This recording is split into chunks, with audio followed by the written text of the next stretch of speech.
মানে যে তত্ত্বাবধায়ক সরকার পদ্ধতিটা পৃথিবীর কোন দেশে আছে, তাই না? বাংলাদেশ প্রবর্তক এটা। বাংলাদেশ প্রবর্তন করেছে। So Bangladeshi model. আমরা যে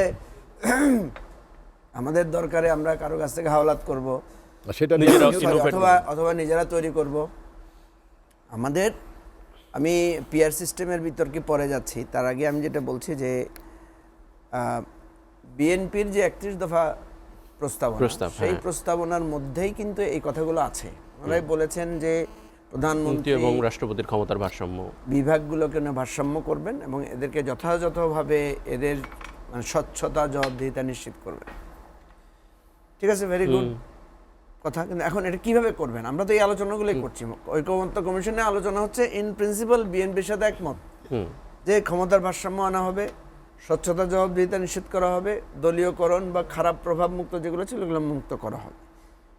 এখন দেখেন, আমাদের এখানে এই সাংবিধানিক প্রতিষ্ঠানগুলো অতীতে কখনো যেটা ঘটে নাই, প্রধানমন্ত্রীর পদত্যাগ বা প্রধানমন্ত্রীর চলে যাওয়ার পরে সাংবিধানিক প্রতিষ্ঠানের প্রধানরাও পালিয়ে গেছেন।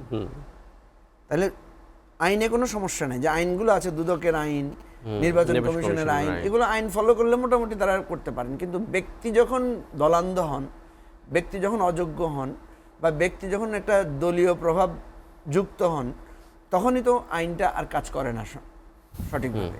সেই জন্য আমরা বলেছি নিয়োগ প্রক্রিয়াটাকে আমরা একটা কাঠামোর মধ্যে নিয়ে যেটাকে একটা ঐকমত্যের মধ্য দিয়ে করা। প্রধানমন্ত্রী বদল হলেও এই কমিশনের মতো, কারণ এখন আমরা যে পদ্ধতিটা ফলো করেছি, অর্থাৎ একটা ডিসিশন তো বিএনপি একমত হয়ে গেছে, সেটা আপনি যেটা বলেছেন নির্বাচন সিসি এন্ড কমিশনের ক্ষেত্রে। এখন পাবলিক সার্ভিস কমিশন, দুর্নীতি দমন কমিশন, মহাহিসাব নিরীক্ষক, ন্যায়পাল, এই চারটার ব্যাপারে বিএনপি একমত হচ্ছে না। বিএনপি এটা বলছে আমরা এটা আলোচনা করব না, ওইটা আমরা একমত হয়েছি, ব্যাস এতটুকু। এখন আমাদের কথা হচ্ছে, ঠিক আছে, বিএনপি একমত না হলে বিএনপি নোট অফ ডিসেন্ট দিবে। আমরা পাবলিকলি এই আর্গুমেন্টগুলো তুলে ধরবো যে বিএনপি নিজেই বলেছে তারা স্বচ্ছতা জবাবদিহিতা নিশ্চিত করতে চায়, এবং নিশ্চিত করার জন্য আমরা এই প্রপোজালটা দিয়েছি। বিএনপি এটার সাথে নোট অফ ডিসেন্ট দিয়েছে। তাহলে বিএনপি কিভাবে স্বচ্ছতা জবাবদিহিতাটা নিশ্চিত করবে? তাহলে কি বিএনপি চায় যে প্রধানমন্ত্রীর পছন্দসই ব্যক্তি পিএসসির চেয়ারম্যান হোক, প্রধানমন্ত্রীর পছন্দসই ব্যক্তি কি দুদকের চেয়ারম্যান হোক? কারণ আপনি দেখেন, মির্জা ফখরুল ইসলাম আলমগীরের একটা বিখ্যাত কথা আছে, উনি বলেছেন দুদক হচ্ছে বিএনপি দমন কমিশন। ঠিক আছে, কারণ দুদক কোনো আওয়ামী লীগ নেতার বিরুদ্ধে দুর্নীতি দেখে না, ধরে ধরে বিএনপির লোকদের দুর্নীতি, বিএনপির লোকদেরকে মিথ্যা দুর্নীতির কথা বলেছে। এবং এই যে মামলাগুলো বিএনপি নেতাদের বিরুদ্ধে করা হয়েছে, বেশিরভাগ মামলা হচ্ছে নিপীড়নমূলক মামলা। আমাদের কথাটা এই জায়গাতে যে বিএনপি যে অঙ্গীকারটা করলো 31 দফা, সেই 31 দফারে যখন আপনি বললেন যে আমরা সুন্দরভাবে দেশ চালাবো, ঠিক আছে, খুব সুন্দর কথা, কিন্তু কিভাবে চালাবেন? সুন্দরভাবে চালানোর জন্য এই পদক্ষেপ নেওয়া যায় কিনা, এখানে এসে বিএনপি আপত্তি করছে। এখন দেখেন, বারবার যেটা বলছে যে নির্বাহী বিভাগের ক্ষমতা খর্ব করা হচ্ছে। আরে ক্ষমতার ভারসাম্য আনতে হলে কারো না কারো ক্ষমতা তো আপনাকে খর্ব করতে হবে। সৌরভ ভাইয়ের একচ্ছত্র ক্ষমতা, ওনাকে যদি আপনি ভারসাম্য আনতে চান, কিছু ক্ষমতা আমাকে দিতে হবে, কিছু ক্ষমতা রিপন ভাইকে দিতে হবে। আর ডেমোক্রেসির আইডিয়াল ফর্মকে তো আমরা এটাই বলি যে অপোজিশনও পার্ট অফ দি গভর্নমেন্ট। আমরা সেজন্যই বলছি যে নির্বাচন কমিশন নির্ধারণ করবেন প্রধানমন্ত্রী একা না, শার্টস কমিটি একটা সুপারিশ দিবেন, প্রধানমন্ত্রী, leader of the opposition, speaker, এরা এই 5 সদস্যের কমিটি বসে একটা ঐকমত্যের ভিত্তিতে ওনারা দিবেন। ফলে যেটা হবে, নির্বাচন কমিশনের প্রধান বা পাবলিক সার্ভিস কমিশন প্রধান বা কেউ আর বলতে পারবে না যে সরকারি দলের লোক, বা সরকারি দল বলতে পারবে না যে বিরোধী দলের প্রভাব যুক্ত। ফলে তখন ওনারাও স্বাধীনভাবে কাজটা করতে পারবেন। আদার দেন এবারে যেটা হয়েছে, 3 জন সিইসি অলরেডি জেলখানায়, মানে 2 জন অলরেডি জেলখানায়, একজন আপনার লাপাত্তা, আরো এরকম লোকজন লাপাত্তা গেছে। ভবিষ্যতে তো আপনি পিএসসির লোকও খুঁজে পাবেন না, এবং দলান্ধ লোক ছাড়া কেউ পিএসসিতে দায়িত্ব পালন করতে আসবে না। এবং এটা এম্পাওয়ার ফিল করবে। আপনি সৌরভ ভাই যখন দেখবে রিপন ভাইও সাপোর্ট করছে, আমিও সাপোর্ট করছি, তখন সৌরভ ভাইয়ের মনে হবে যে আমি তো উভয় পক্ষের সমর্থনে এসেছি। ফলে উনি আমাকেও, ওনারও কিছু খুশি করতে হবে, ওনারও কিছু খুশি করতে হবে। আচ্ছা, এই জায়গাটাই বিএনপির পক্ষ থেকে একটু মঞ্জু ভাই, বিএনপির পক্ষ থেকে যেটা বারবার বলা হচ্ছে, যে একেবারে শুরু থেকে বলা হচ্ছে যে নির্বাহী বিভাগের কর্তৃত্ব খর্ব করলে সরকার চালানো কঠিন হয়ে যাবে। অর্থাৎ সাংবিধানিক প্রতিষ্ঠানগুলোর নিয়োগের ক্ষেত্রে যদি সরকারের ক্ষমতা, অর্থাৎ প্রধানমন্ত্রীর ক্ষমতা খর্ব করা হয়, তাহলে এই প্রতিষ্ঠানগুলোর উপরে নিয়ন্ত্রণ হারাবে। খুব সুন্দর কথা, নির্বাহী বিভাগের ক্ষমতা, কারণ নির্বাহী বিভাগ জনগণের কাছে কমিটেড। আমরা বলি, আমরা একটা প্রস্তাব দিয়েছিলাম যে প্রধানমন্ত্রী এবং দলীয় প্রধান একজন ব্যক্তি হবেন না। হ্যাঁ। প্রধানমন্ত্রী হচ্ছে নির্বাহী বিভাগের প্রধান। বিএনপিটার বিরোধিতা করেছে, ঠিক আছে। আচ্ছা, আপনি বলেন এখন চিফ জাস্টিস, উনি হচ্ছেন বিচার বিভাগের প্রধান, ওনাকে কোনো দলীয় লোককে কি চিফ জাস্টিস বানানো যাবে? না, সেটি মানবে কেউ? মানবে না তো। নিরপেক্ষ হতে হবে। একটা বিভাগের প্রধানকে আপনি দলীয় রাজনীতির প্রধানকে নিতে চাচ্ছেন না। ঠিক তেমনি ভাবে আপনি যদি, যেমন আমাদের এখানে স্পিকার কি হয়, স্পিকারকে যদি আমি ধরে নিই যে উনি আইন প্রণেতা বিভাগের প্রধান, স্পিকার হওয়ার পরে তো তাকে দল থেকে পদত্যাগ করতে হয়। রাষ্ট্রপতি হওয়ার পরে তাকে দল থেকে পদত্যাগ করতে হয়, মানে উনি নির্দলীয় পজিশনে চলে যান। সেজন্য বলছি যে আমরা এই যে ওনারা যেটা বলছেন যে নির্বাহী বিভাগের ক্ষমতা হ্রাস করা হচ্ছে, কিন্তু ওইখানে একটু মঞ্জু ভাই আমি যদি ক্লিয়ার হয়ে আসি, প্রধানমন্ত্রী হওয়ার আগে তো উনি দলের প্রধান ছিলেন।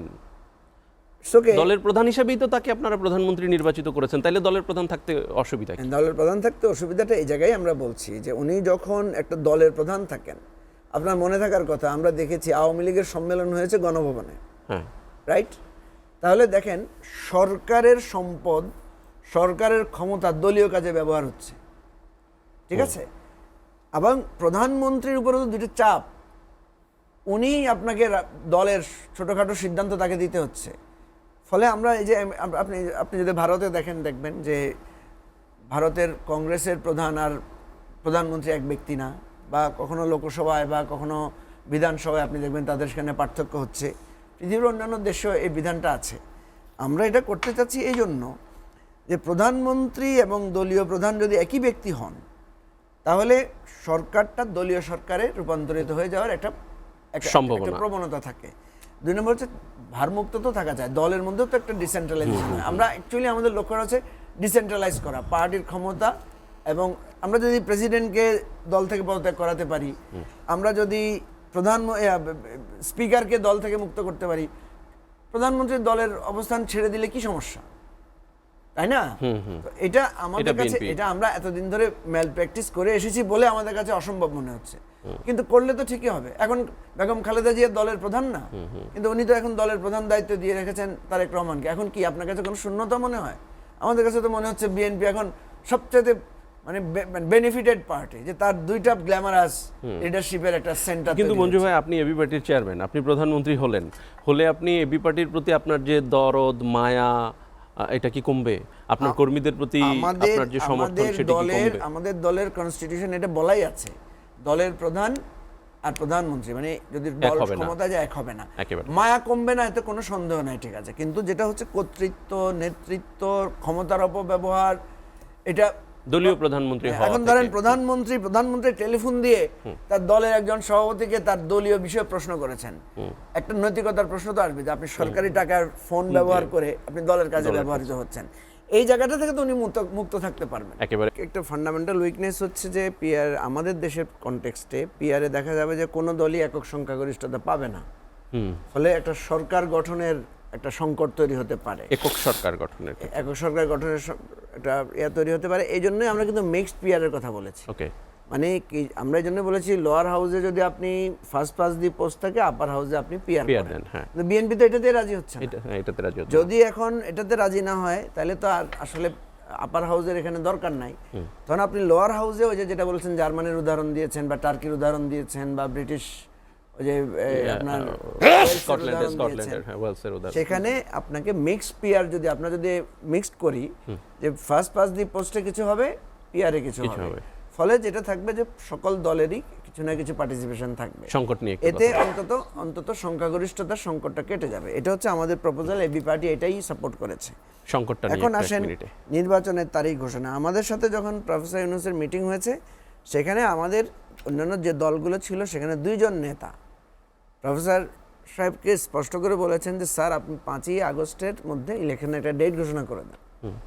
আসলে ইলেকশনের ডেট তো ঘোষণা করবে নির্বাচন কমিশন। প্রফেসর ইউনূস যেটা করতে পারেন, উনি আগে যেরকম বলেছেন যে এপ্রিলের মধ্যে ইলেকশন হবে, এখন উনি হয়তো বলতে পারেন যে ফেব্রুয়ারি মাসের মধ্যে বা মার্চের আগে ইলেকশন হতে হবে, বা রমজানের আগে ইলেকশন ডিক্লেয়ার করতে পারেন।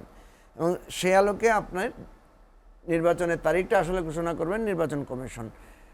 নির্বাচনের তারিখ ঘোষণা মানে আসলে তফসিল ঘোষণা। ইউনূস স্যার কি কিছু বলেছেন যে এরকমের? উনি এটাতে ওনার বডি ল্যাঙ্গুয়েজ এবং ওনার ফেশিয়াল এক্সপ্রেশনে মনে হয়েছে উনি এগ্রিড, মানে উনি হয়তো ঘোষণা করবেন।